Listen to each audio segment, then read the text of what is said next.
This is not a podcast about being broken, although you may have been. This is a podcast about strength for women who find themselves in difficult relationships, including that sometimes difficult one with yourself. We'll look at your relationship through a lens of psychology, faith, and a little dash of my own kind of feminism. We're not fixing them, we're fixing you, and that changes everything. Welcome to Stronger in the Difficult Places. Save yourself, heal your relationships. Listen in. Hey there, welcome. I'm your host, Dr. Zoe, and today's topic is when you're jealous of other people's relationships. But first up, my win and my fail.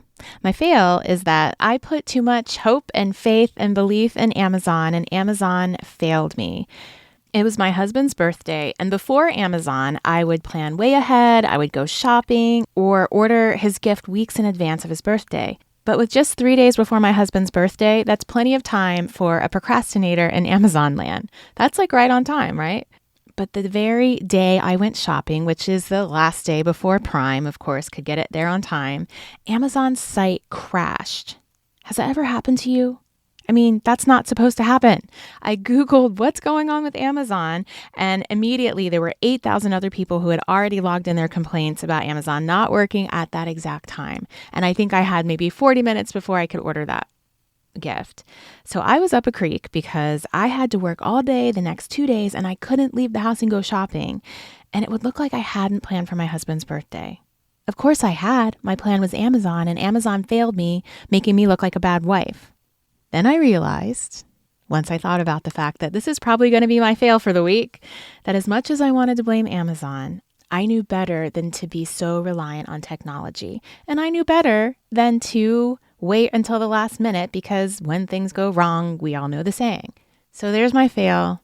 Lesson learned again and again. Hopefully this time it will stick. And if you have lessons that sometimes have to come to you a number of times, you're not alone, my friend. They will keep coming until you figure it out. Okay, so my win, and I don't even know why, I kind of know why this is a win, but my baby son, started his senior year today, and it just crept up on me. Like I didn't realize it till this morning. It just hit me. Whoa, that's my baby. This is his last year. And here we go. I took the picture. He drove himself to school. And as I look at him, and I don't know why I'm calling it a win because it's like a bittersweet thing. I'm feeling sad and proud all at the same time. And I might mention my girls are with my mom right now. They're in Maryland. And so I'm at my house right now at this second all by myself, and it's quiet. And this is rare. And it's a little peek into empty nest. And although my baby's just 8, I know it's going to be a long time, but my older son is off to college. He's leaving here in a couple of weeks. And then now Sage is starting his senior year. And it just makes me reflect on how proud I am of this boy child that I birthed and have raised, that we have raised. And yeah, also I'm feeling so very sad that he's going to be launching in less than a year now. And I want to call it a win because I want to take credit for it. But as much as I want to take credit for it, I just feel like instead it's just a blessing that I've had an honor to walk beside this boy and raise him into a man. I certainly can't take credit for all of the amazingness that he is because God created him and God has a purpose for his life. But it's just a win I'm feeling today, a bittersweet win. And for any of you mamas out there, I mean, all of our kids are starting school right now, right? And so it's a new year for them. It's a new, another year older. And for some of you, you might have seniors. I put together this journal called Letters to My Seniors, and I've been meaning to get it published and I just haven't. And that's actually probably my fail for today, actually, too, is that I meant to get it published before Sage started his senior year. And I haven't, but I know that it will serve women. And, if any of you guys are out there and you have high school seniors and you want to participate in Letters to My Senior, I have a little journal. I would be happy to email it to you and you can go through journaling to your senior this year. Send me a DM or an email and I'd be happy to do that. So on to the topic. I used to be that woman who sometimes felt jealous of other people's relationships. You know, those couples who finish each other's sentences, do everything together, say they never fight, are truly the best of friends, and maybe even wear matching outfits on vacations. They're joined at the hip and they say they wouldn't want it any other way. The ones who make marriage look so incredibly dreamy and make mine look like it comes up short. And I know you've been there. You may not have even been thinking about your marriage in any negative way until you spot them on social media or you hang out with them at an event, and all of a sudden your relationship pales in comparison and you find yourself feeling less than, having negative, resentful feelings about your spouse, when before you might have been just fine. I had these same feelings until one day, one of those Ken and Barbie couples showed up in my practice. On the outside, they were #couples goals. And on the inside, they were crumbling under so much dysfunction, eating disorders, addiction, sexual dysfunction, psychological disorders. The list goes on and on. And one of the main things that was holding them together was not love, but their couple image. I never looked at a couple with envy in that same way again. And I'm not saying that all couples that are enviable are hiding something, not at all. I'm just saying that judging those kinds of books by the covers robs you of the present joy in your own relationship. And you're getting robbed for a fantasy, a facade, not even reality. Couple envy, like all other types of envy, is completely normal. So let me first say that. It's normal to look at another couple and go, "Oh, I wish we had that," or "Wow, he's so sweet," or I would really like to figure out how to have that in my relationships. It's totally normal to compare. Not the healthiest thing, but it is normal. Basically the shiny new car always looks better than our tried and true decade-old vehicle. But it should stop there at a, "Oh, that's nice," and not rage into a roaring fire that threatens to destroy your relationships. We tend to have couple envy when we feel like there's something missing from our own relationship. If we're not feeling solid in our marriage, the grass on the other side doesn't just look greener, it looks lusher, it looks more vibrant, and our own less flashy lawn looks like dirt. And that doesn't feel good at all.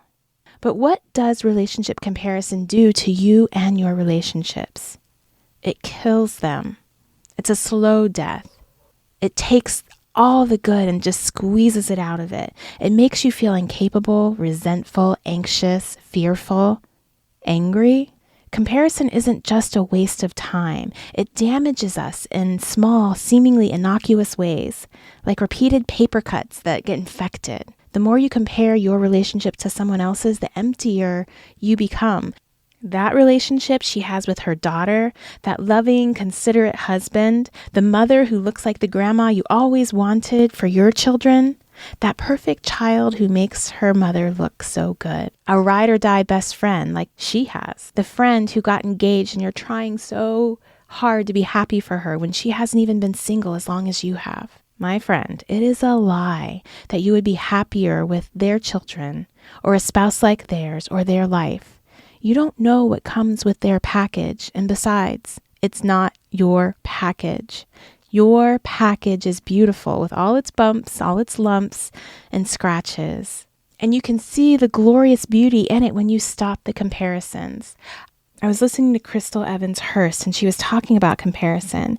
And she said, when you look at what God gave you in your life, when you look at your life, the things you have, your family, the people you have, and you think, "I don't want that, it's not good enough," you're looking at God and saying, "I don't like what you gave me. I don't like what you created." Now, we could argue that, you chose your spouse. God didn't choose your spouse. God gives us free will. I think that's a very valid argument. But God did make you who you are. And who you are is what attracted you to your spouse or vice versa. And the reality is that God's not surprised by who your spouse is.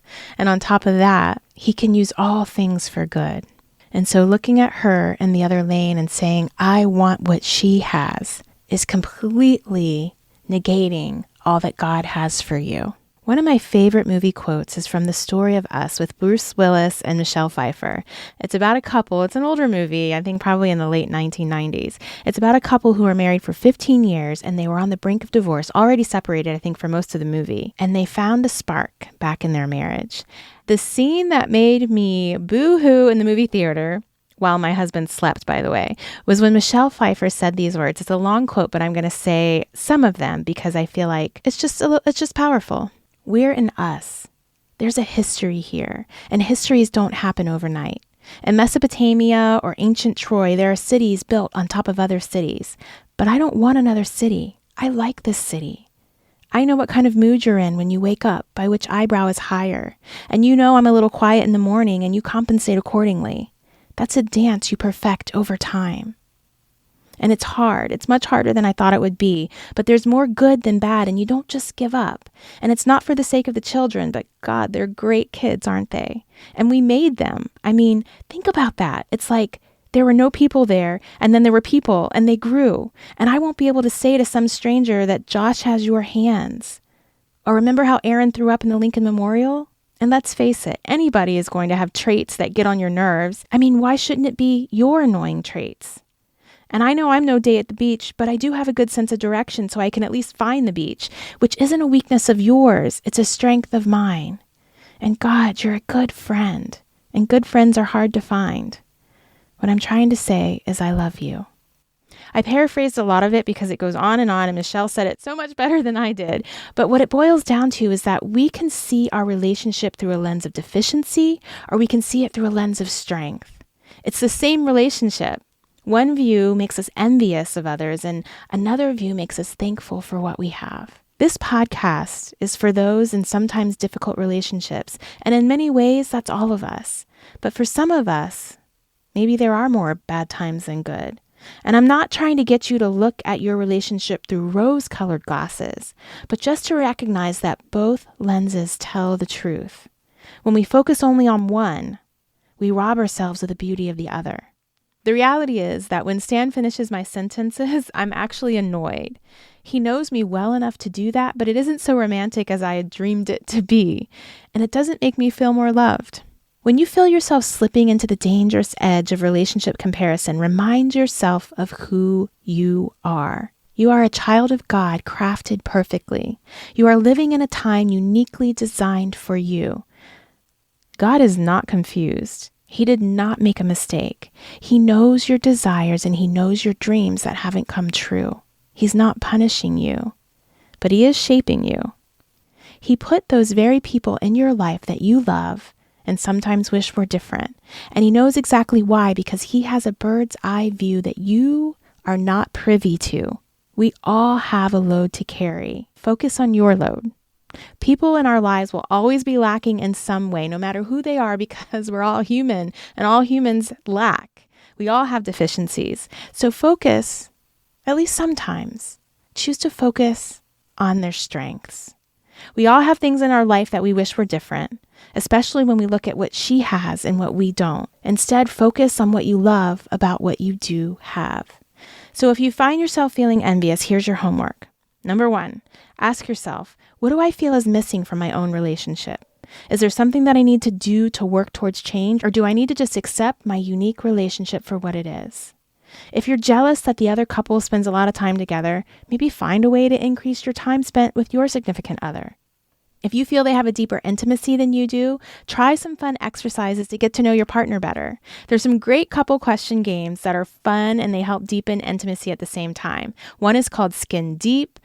There's a lot of them. And so I'm going to actually put links to great relationship building and intimacy building games or questions that you can, or exercises that you can do with your spouse. If you're feeling jealous, then it's time to work on an acceptance mantra. Try saying these words to yourself regularly. I accept my partner for exactly who he is, flaws and all, just as I desire him to accept me. Repeat this often. Number 2, stay away from social media. We all know this. Nothing is true on there. Not even what I post. I mean, it's true, but it's only a snapshot from a certain angle. Don't put pressure or strain on your own relationship because you're watching something unreal on social and feeling less than. Number 3, if there's a couple that you truly look up to, then talk to them. Ask them about their methods, their maintenance, ask for advice, listen, and then still remember that your relationship is unique. It's not like theirs, it's not cookie cutter, and what works for them may not work for you, and that's okay. But glean what you can and let go of the rest. Number 4, pick your battles.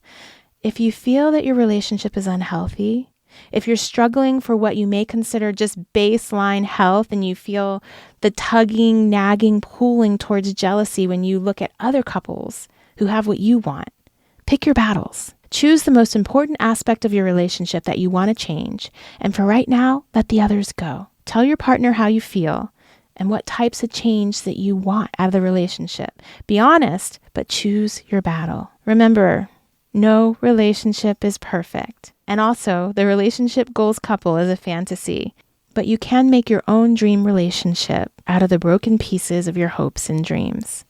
You've got this. Thank you for listening to Stronger in the Difficult Places. New episodes go up on Tuesdays. Subscribe, follow so you don't miss an episode, and share with a friend. Check out those relationship building exercises that I put in the show notes, and have a strong week.